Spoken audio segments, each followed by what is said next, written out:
তো hey guys, কি অবস্থা সবার? দীর্ঘ 2 মাস পর তোমাদের মাঝে নতুন আরেকটি আপডেট ভিডিও নিয়ে চলে আসলাম। তো বন্ধুরা, কিছু ত্রুটির কারণে আমি তোমাদের মাঝে নিয়মিত ভিডিও আপলোড করতে পারিনি। তো বন্ধুরা, আজকে ভিডিওটি খুব ইন্টারেস্টিং আর মজাদার হবে।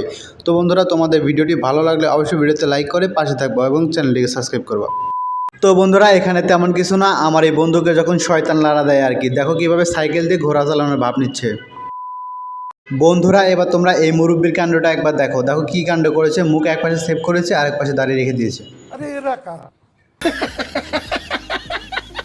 বন্ধুরা, এখানে তেমন কিছু না, আমার এই পেটুক বন্ধুকে আমি যখন ভুল করে আমার বাড়িতে দাওয়াত দিয়েছিলাম, বাকিটা ইতিহাস।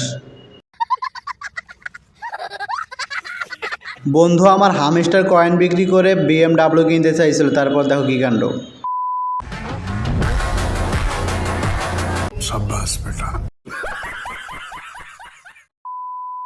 বন্ধুরা, এখানে তেমন কিছু না, শালিকারা জাস্ট দুলাভাই থেকে টাকা চাইছিল, তারপর দেখো বাকিটা ইতিহাস। ও আচ্ছা। বন্ধুরা, আমরা বাঙালি, আমরা কিনা পারি, ঝড় বৃষ্টি যত যা আসুক না কেন বিয়ে কখনো বাদ দেওয়া যাবে না। তো বন্ধুরা, দেখো কি কাণ্ড করেছে এখানে। কনেকে তো নৌকা করে নিয়ে গেল, এবার বরের অবস্থাটা একবার দেখো। দেখো পানির ভিতরে কিভাবে হেঁটে হেঁটে নিয়ে যাচ্ছে। বন্ধুরা, এরকম লক্ষ্মীমান বুদ্ধিমান বউ থাকলে অবশ্যই ঘরে মঙ্গল হবে। দেখো বন্ধুরা, কিভাবে থালা বাসন ধুচ্ছে। বন্ধুরা, এখানে অবাক হওয়ার মধ্যে কিছু হয়নি। আমি আমার একটা বান্ধবীকে বলেছিলাম ঘুরতে যাব, তারপর বন্ধুরা দেখো বাকিটা ইতিহাস।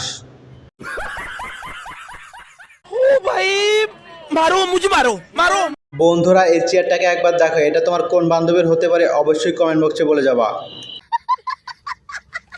এবার তোমরা এই ইঞ্জিনিয়ারের কারিগরটা একবার দেখে নাও। দেখো কিভাবে পানি বের করতেছে এই লোকটি। বন্ধুরা, এবার তোমরা এই মেয়েটাকে ভালো করে লক্ষ্য করে দেখো। মেয়েটা কিন্তু মাশাআল্লাহ অনেক কিউট, কিন্তু এর জামাইটাকে একবার দেখে নাও তোমরা।